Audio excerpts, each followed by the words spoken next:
Welcome to the channel. My name is Zinnix, and today I'm going to teach you how to use Fortnite's new replay system to make awesome videos.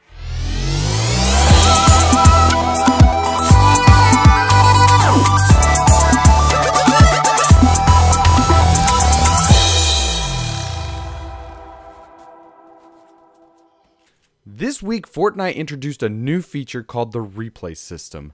This feature allows you to go into a match that you've already played and review the footage of that particular gameplay from any perspective. So you can see how other players played, what they were doing. You can see wide angle shots of the action. It is so cool. Let's go ahead and get started. Let's jump in and see how this system works. You access your replays from the new career tab in Fortnite. You click on career, and profile and leaderboards used to be their own tabs, but now they're kind of bundled into this career tab. And we also have the replays tab, or the replays section. You click on replays, and you have a list of all your replays. Now, you have two types of replays. You have unsaved replays, which is the orange color, and it says unsaved replay, and it's got a little date timestamp there. And then you have blue ones, which are ones that you've actually saved off. Now, Fortnite will only keep so many unsaved replays. If you're on the console, they'll only keep 10 of them. If you're on the PC, I believe they'll keep up to 100 unsaved replays, as long as you have the disk space, of course. So, if we want to take this gameplay that we just finished up and save it, we want to select the unsaved replay, and we want to click rename and save. And I'm going to call this one Kills in Fatal, because I got 3 or 4 kills in Fatal Fields. And you can see that it shows you like how long the clip was, what place you finished, how many eliminations you got. That kind of information is displayed in your replays table. And now that I actually saved it off, it's actually the blue color, which means we've saved it off. You have other options too. If you want to delete one that you've saved, or if you want to delete an unsaved one, you just select it and click delete. If you want to open up the folder where these are located, you can actually click open replay folder, and it's going to open up a new window and pull you into where all your replays are stored on your hard drive. So that's really cool if you need to go in and either, more than likely you're going to be cleaning out that folder. Fortnite will clean it up over time. If it'll start overriding old replays with the new ones if you reach their limit. But it's nice to know if you want to go clean up some hard drive space, you can actually go into that and do it.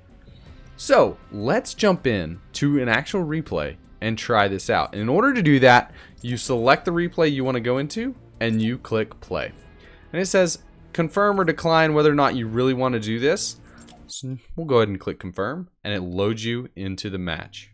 Now this bottom timeline will be familiar to many of you, and you'll get the hang of what it is really quickly. The timeline itself shows you the time from the beginning of the clip at the beginning, and at the end how long your clip is. So there's 6 minutes and 31 seconds total, and we're at 2 minutes and 27 seconds. So this unplayed clip is what, roughly 4 minutes long. Now these controls are similar to many other video players. You have your skip all the way back to the beginning button, your go to the very end button. You have your skip forward a little bit button. You have your skip backwards a little bit button, which goes roughly about 30 seconds from what I can tell. And then you have your play button, which converts to a pause button as you toggle it. Now there's keyboard shortcuts for all of this stuff. The play pause is the one I use the most, which is the space bar to play and pause. And then you have your timing. So you can actually slow the clip down really slow, down to 1/10 of the speed, and you can see slow motion, which will be super cool to use in videos. And then of course you can continue to increase the speed up to 4 times speed for super fast plays. We're going to turn it down to 1x speed for the moment. You have a selector to select the player. Now if we select a player, this player is Glorious Aguacate, and he is obviously in the stables, which is not super close to us. And we know he's in the stables because, number one, I recognize the stables, but also up in the top right hand corner in your mini map, it shows you a camera of where your camera's at, and this player is right here. So let's go back to us. This other section, which we'll talk about in more detail in a minute, actually controls what type of camera you're using. And we're going to stick with the third-person camera for just a second. The button that I kind of glossed over is some of the settings that you can set up how your video is going to look. If you click into this, you have two sections. You have your camera settings section, which has auto exposure, aperture, focal length, autofocus. To be honest, these are way beyond my knowledge as far as photography is concerned. And so I do not fully understand what these do. I've left auto exposure on and autofocus on, and the videos have looked great, and I've been very happy with them. If you change something and then end up not liking it, you can always click the reset button and it'll reset stuff back to normal. Now your focal length and autofocus will be affected by where you have it zoomed in. Your focal length is obviously going to increase and as you zoom in, and decrease as you zoom out. So just be aware of that.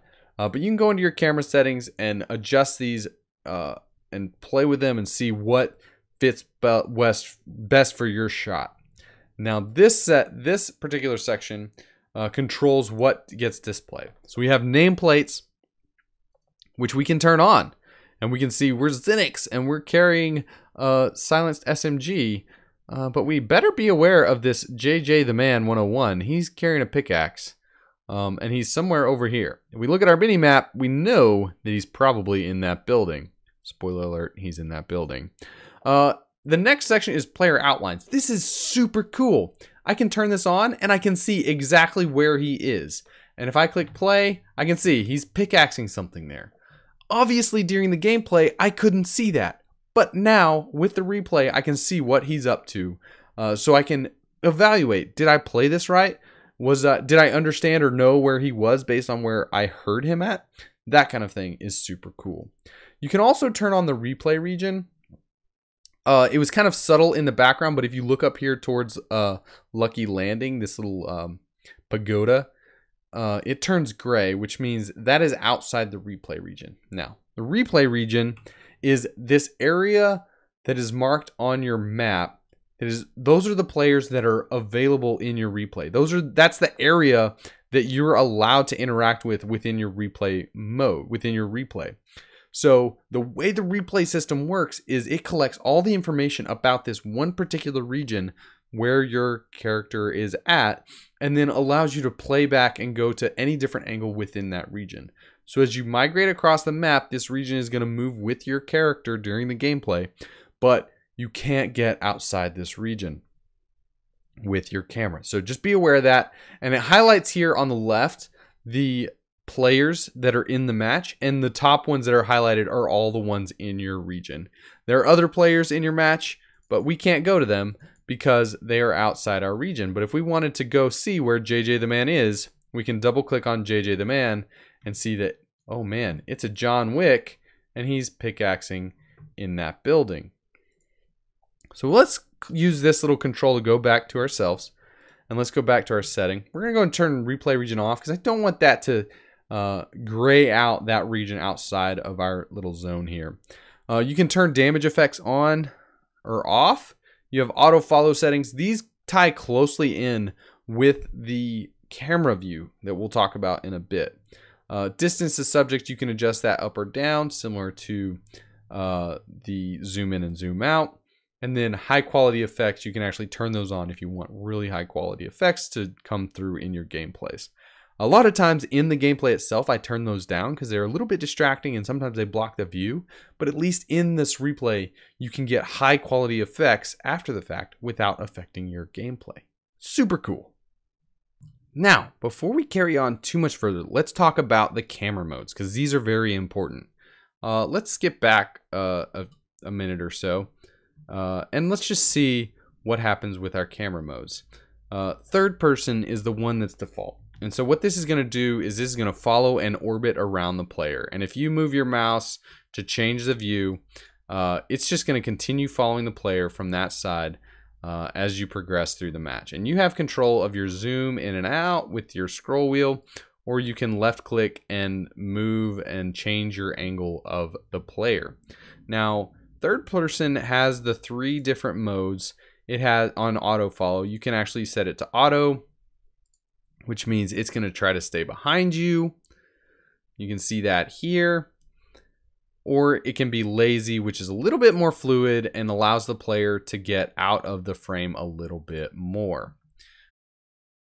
The next camera mode that we're going to talk about is the drone follow mode. And this is a drone style camera that you can control using your W, A, S, and D keys to control your positioning, and using Q to go down and E to go higher. But the key about this camera is it's always pointed at the subject. But since it's a drone camera, you're responsible for essentially keeping up with your player. So if we click play here, we'll see the drone is always pointed at the subject. But as I'm running away from the drone's not getting closer because I am not controlling that camera. So the next mode is the drone attach mode. And this is similar to our drone follow mode. We can control the drone with WASD, Q, and E for the height. But the difference is we can control the camera angle by left clicking and dragging. So let's skip forward a little bit more so that I can see my character here. And one other key difference between the drone follow and the drone attach is the drone attach is actually going to keep up with your player. And so once again, you can control the drone with WASD and Q and E, and then change the angle with your mouse left click and drag. And it just gives you another opportunity to follow along with your player from just a little bit different perspective than the third person mode. Now, the next mode is drone free mode, and this is freestyle. This is where you get to fly around the island however you want, and it's not attached to the player. Remember, Q goes down, E goes up, but this allows you to get good wide angle shots of a battle scene. So if we come over here into the field and then click play, we can see our player is running across the field back towards these buildings. This feature provides the opportunity for you to get the wide angle shots that you need for your videos. Finally, the last camera mode is gameplay mode. This mode is the one that we're most familiar with because this is the one that replicates what is happening in game. You're not allowed to zoom in and out because this is, like I said, replicating gameplay. And you're not allowed to position and try to maneuver around the player and get a third-person view. If you want that, you need to go back to third-person mode. So this replicates more what the gameplay is. If you want to see exactly what another player was doing, you can select them, go ahead and click play in gameplay mode, and this is what they're seeing on their screen. Obviously, it's not showing their inventory slots or anything like that. But it is showing the player and their gameplay perspective. Let's look at what kind of videos you can produce using this replay system. At the beginning of this video, in the background, you saw what I was able to put together from a short scene in my Fatal Fields fights. So in this video, you'll see I have really 2 images. The one in the bottom left, the smaller one, is actually from the gameplay camera.